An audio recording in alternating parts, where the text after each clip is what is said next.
Hello, नमस्ते and अस्सलाम वालेकुम।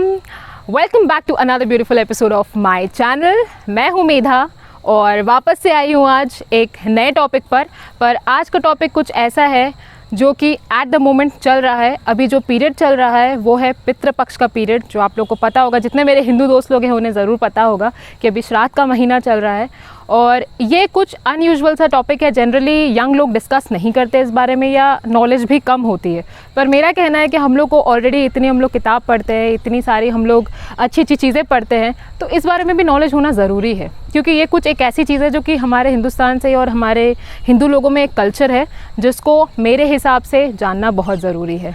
तो चलिए आज बात करते हैं इसी बारे में। लेकिन उससे पहले मैं आपको यही कहना चाहूँगी कि अगर आपने मेरे चैनल को अभी तक सब्सक्राइब नहीं किया है तो आप देखेंगे कि सब्सक्राइब का बटन आपके स्क्रीन पर है, वहाँ पे आप क्लिक कीजिए और नोटिफिकेशन बेल उसके पास ही आती है, उसको हिट कीजिए ताकि मेरे जितने भी नए वीडियोस आते हैं या जब भी अपलोड होते हैं उसका नोटिफिकेशन आपको सबसे पहले मिलेगा। और जैसे कि आप लोग को ये भी पता है, मैं अपने हर वीडियो में बोलती हूँ कि मैं इंस्टाग्राम पे भी हूँ, मैं फेसबुक पे भी हूँ। आप लोग जाकर मेरे वीडियोस वहाँ पे भी देख सकते हैं। मुझे फॉलो कीजिए, जितना आप लोग फॉलो करेंगे मुझे मोटिवेशन मिलती है।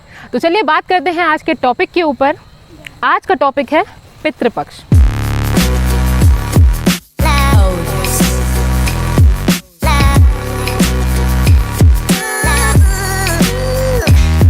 तो जैसे कि पितृपक्ष को ये भी कहा जाता है श्राद्ध का महीना, ये कल से शुरू हुआ है।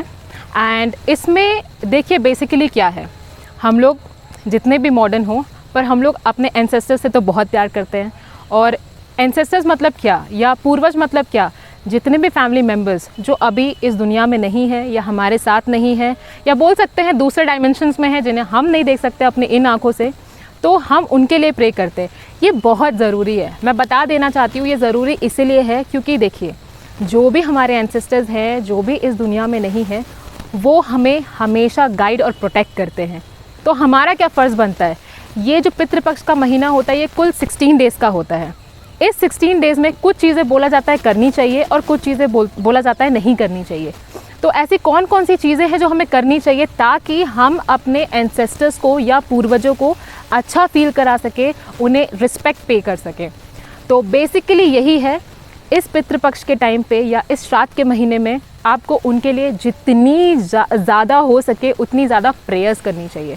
प्रेयर्स मतलब क्या, आप नहा धो लेते हैं, आप बैठिए, उनके लिए प्रार्थना कीजिए। 16 डेज़ ज़्यादा बड़ी बात तो नहीं है, सिर्फ 16 दिन की बात होती है। ये पूरा महीना अपने पूर्वजों के लिए होता है, उन्हीं के लिए होता है जो अब जिनके वजह से हम हैं, एक्चुअली उनके वजह से हमारा वजूद है, तो ये उनके लिए होता है।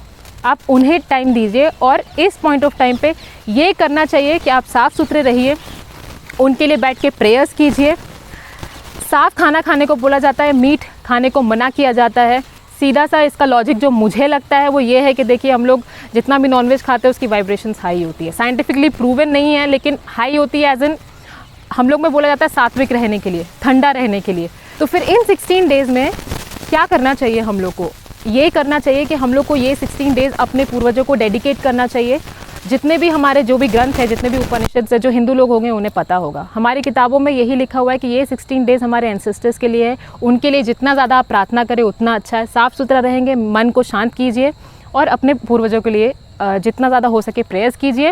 एंड ये मेरे हिसाब से आपको सीखना बहुत ज़रूरी है क्योंकि आप अपने फ्यूचर जनरेशन को सिखा सकते हैं। आज के टाइम पे मॉडर्नाइजेशन इतना ज़्यादा हो गया है कि हम लोग इन चीज़ों पे ध्यान नहीं देते। आई नो सबको लगता है कि क्या है, कौन ध्यान देता है इतना, पर मेरा यही कहना है जितने भी मॉडर्न हो अपने रूट्स को कभी मत भूलिए एंड प्लीज़ इन सब चीज़ों पे ध्यान दीजिए। एंड और भी कुछ चीज़ें जो मैं आपको ऐसे ही बता देना चाहती हूँ जो बोलते हैं कि नहीं करना चाहिए, वो यही सब है कि कुछ भी नए इन्वेस्टमेंट्स, नए वेंचर्स, नया प्रॉपर्टी, ये सब चीज़ लेने को मना किया जाता है क्योंकि ये 16 डेज़ को बोला जाता है कि डेडिकेट कीजिए अपने एंसेस्टर्स के लिए। तो बाकी अपने बिजनेस या कोई भी नया प्रॉपर्टी लेना या कुछ भी नया चीज़ों में कोई भी नया क्लोथिंग या ये सब चीज़ मना किया जाता है लेने के लिए। रीज़न यही है कि आपका माइंड भटके ना और आपका माइंड पूरी अपने एंसेस्टर्स के प्रेयर्स के लिए हो। तो आप लोगों से मेरी यही रिक्वेस्ट है, प्लीज़ ये 16 डेज़ जो कि कल से शुरू हुआ है एंड 16th को ख़त्म हो जाएगा, जितना ज़्यादा हो सकता है अपने घर पे रहिए। आपका जो भी बहुत प्यारा जो भी मंत्र आप लोग लेते हैं, कोई भी एक मंत्र, जैसे मैं ओम नमः शिवाय बोलती हूँ, उसी तरीके से कोई भी मंत्र, कोई भी बीज मंत्र लीजिए और उसे पढ़ते रहिए। और पढ़ने का सबसे पहला संकल्प लीजिए कि वो आपके एंसेस्टर्स के लिए है, एंड ये पढ़ने का जितना भी फ़ायदा हो या जितनी भी प्रेयर्स हम कर रहे हैं वो हमारे एंसेस्टर्स को लगे, हमारे पूर्वजों को लगे। तो ये 16 डेज़ प्लीज़ डेडिकेट कीजिए अपने एंसेस्टर्स के लिए।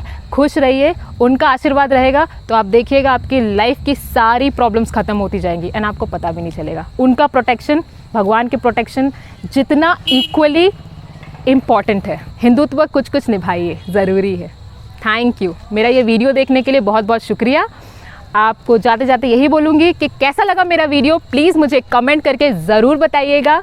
एंड आगे भी आशा करती हूँ मैं अपना वीडियोस कंटिन्यू रखूँगी। एंड आप लोग को और पसंद आया तो लाइक ज़रूर करते हुए जाइएगा। Thank you.